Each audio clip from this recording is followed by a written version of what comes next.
Let's see what that's shaping up like. Because Oh, to be honest, Mega Man? it's been a hot minute. Oh, Megaman versus Incineroar. So, dude, hey, funny story about Mega Man. Yeah, what about Megaman? Hang on. Wait for it. Okay, so funny story about Mega Man. Dude, this guy's got a lot of projectiles. You know what's crazy about projectiles? Incineroar sucks against them. But you know what's also crazy about Incineroar? Simultaneously, you could suck against projectiles, but also kind of need them to be really good because of revenge.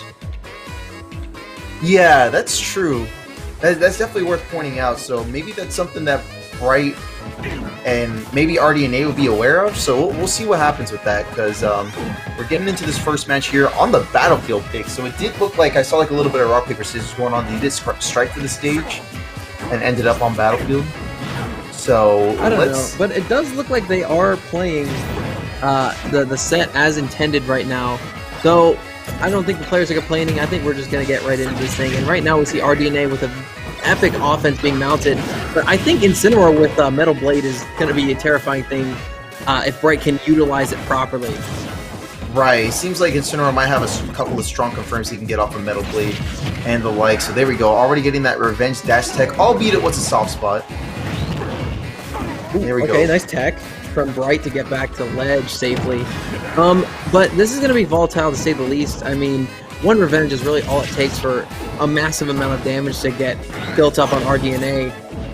But on top of that, rDNA can just kind of zone out Bright and make sure he just can't get in at all ever. And you know, he's doing a good job of stopping off these like side Bs, any approaches, because of how big Incineroar is.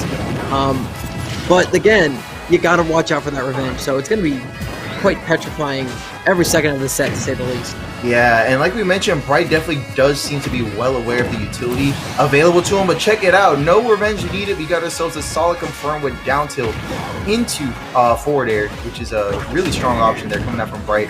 Here comes our revenge right into the immediate dash attack and getting the revenge once again. So yeah, Bright definitely seems to be playing off that very well, but rDNA doing a great job of keeping up. Only a 39% deficit going into 2 stocks apiece here for both players.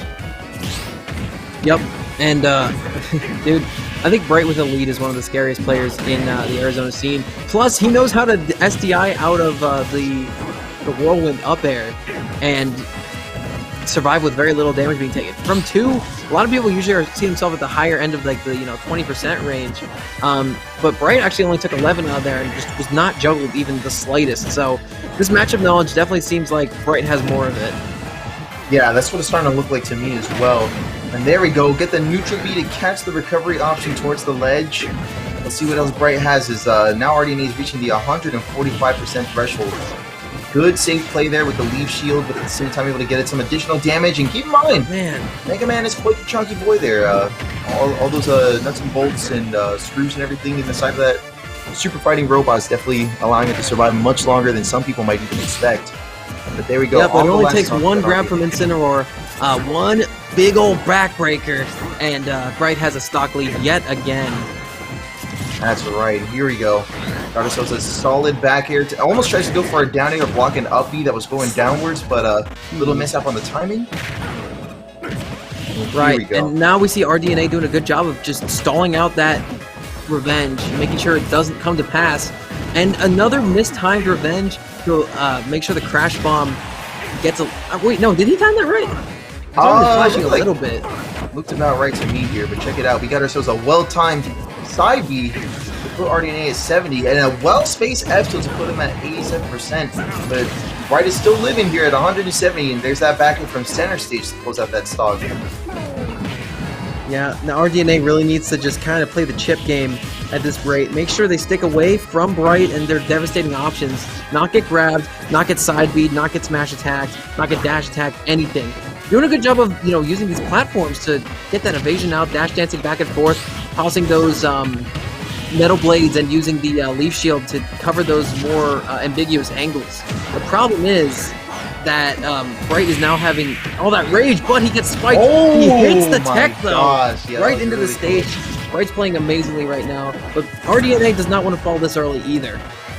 That's right. Both of them are hanging on at this really high percent. Good job to rDNA for making this percent comeback, but that neutral B is going to be trading with the forward air and closing out the first game with Bright coming out on top. I think it might have actually been a dash attack if I didn't see incorrectly. Oh, yeah, it was dash attack. Yeah, no, it's all right. They send it similar trajectories. Plus, it was that close range. But I think the stage pick will be PS2, if I heard correctly. And we're going to be going right back into it. No stoppage of the action here. And considering it's a big heavyweight versus a very heavy zoner, it's been a very interesting set. Just these players flexing their game knowledge on each other. I would say so too. So let's see how it progresses here. Because to be honest, it did seem like rDNA did walk away from that first game with quite a bit of knowledge on a admittedly pretty obscure matchup here against Incineroar. So let's see how all that knowledge is going to be applied in this next match here. Already we see him trying to bait out the dash attacks to punish with that downward angled metal blade. So that's a pretty good game plan. And hopefully we'll be seeing some payoff on that later on. Right, but you know, speaking of obscurity, Megaman, pretty much as obscure as they come, honestly. You don't see a lot of mains of this character anymore. And you know, people do consider Megaman to be at the higher end of the tier list for sure.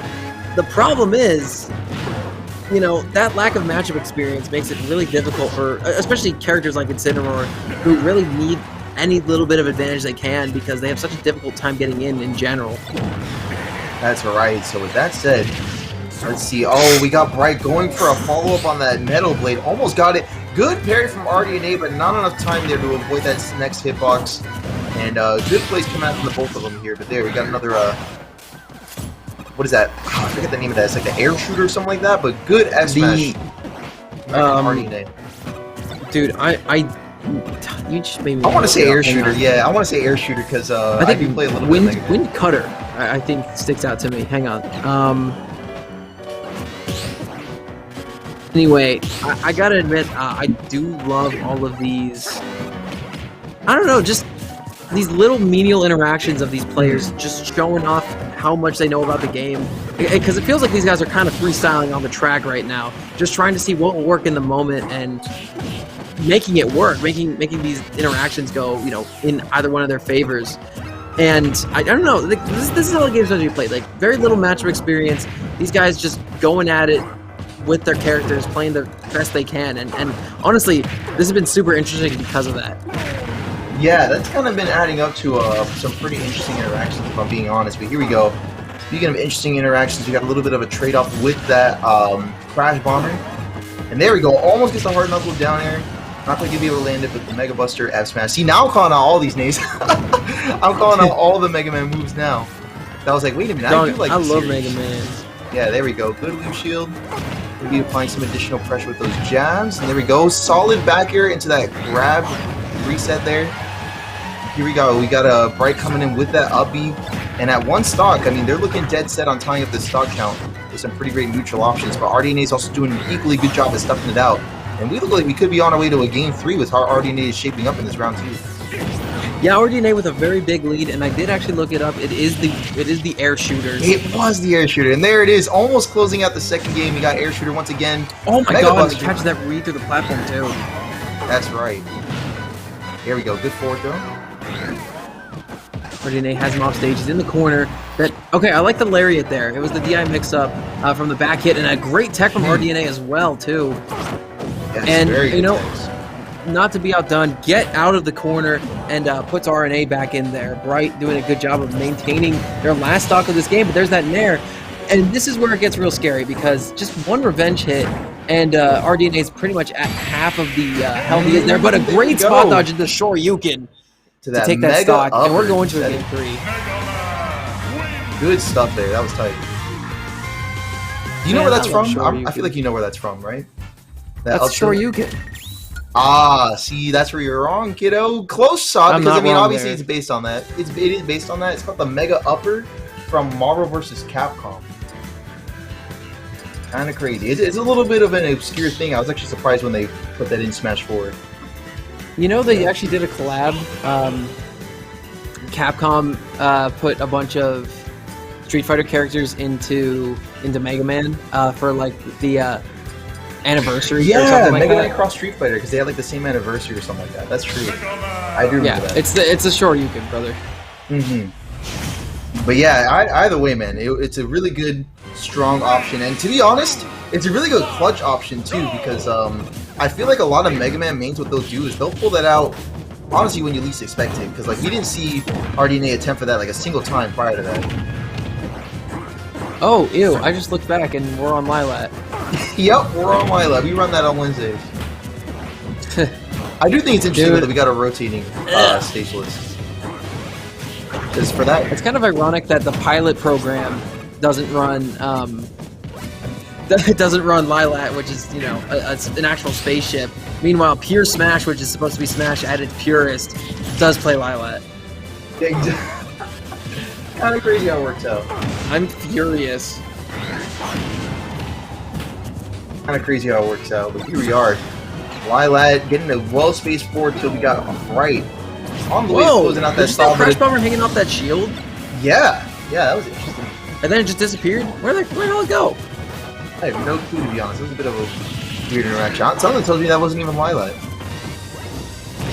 Yeah, for once a weird thing happened on Lilat that isn't Lilat.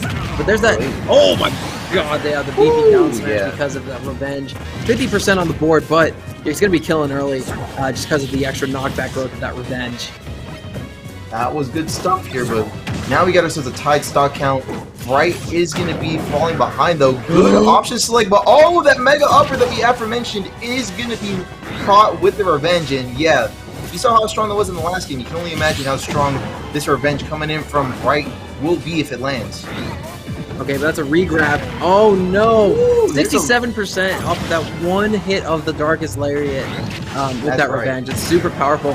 I'm surprised that was the punish and not like a side B or something, but rDNA only took one hit to stock and they're at 67%. And Bright on their last stock already. This might be a huge upset if rDNA gets this. Yeah, we could be on our way to exactly that. We still have rDNA shaping up very well with an 81% on the second stock lead, but here we go. Wells timed. Side B is going to be bringing them ever so closer at 108. Yeah. Right now, Bright just needs to keep rDNA in the corner if they want to even up this match. rDNA needs to find a way back onto stage. They need to land, they need to get some ground under their toes, and they need to work on this movement and keeping out Bright with those projectiles. But unfortunately, the Lilat slant is going to be catching that metal blade, and Bright is right there to capitalize, taking the stock. That's right. With that said, let's see here. Good catch with that. And just like that, Bright is back in the lead here in this match. Oh, but a hard knuckle to come down with. Yeah, and right now, rDNA is doing a really good job of calling out the revenges, waiting, hitting them with the grab, making sure they don't have even the slightest chance of giving that revenge to Bright, because he knows that's exactly what Bright needs and they want to win this thing. And I gotta admit, this neutral game from rDNA just looks so oppressive. I don't know what Bright can do about it.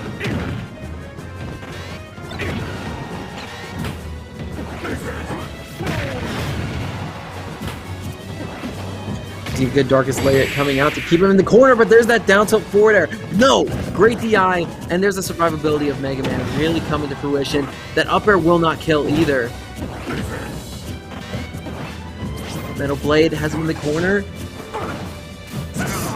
Oh my god, the down smash. Yeah, I was so close to connecting. That would have been the game, but rDNA holds on just a little bit longer. Taco, you're back. This is so intense, man.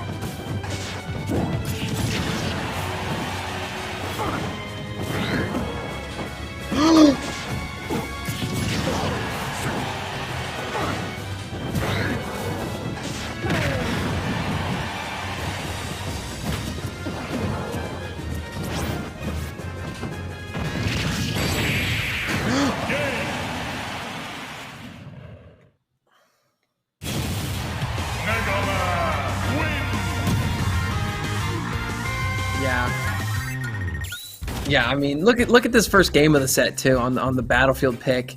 I mean, yeah, Bright waiting, being super cerebral, getting that dash attack for the stock, and rDNA gave himself an amazing lead that game too, and it put them in that game 3 situation on Lilat. That was Bright's counter pick too, and rDNA outlasts one of the players who was actually selected to represent the state of Arizona in the AZSL series. So this is a huge, tumultuous upset for rDNA, and such good poise right at the end of that game there too. They knew whatever Bright wanted to do to them, they could have been blown up in an instant, but no, they played patiently. They waited. Playing patiently when the chips are down, it ain't easy. And there was very little sense of franticness, I guess, that was present at the end of that last match. But I mean, Bright was feeling it, but calm as a cucumber. And rDNA pulls it out, and they advance to the next round of competition, where Bright falls to losers bracket in winners round 3, which is super early for them.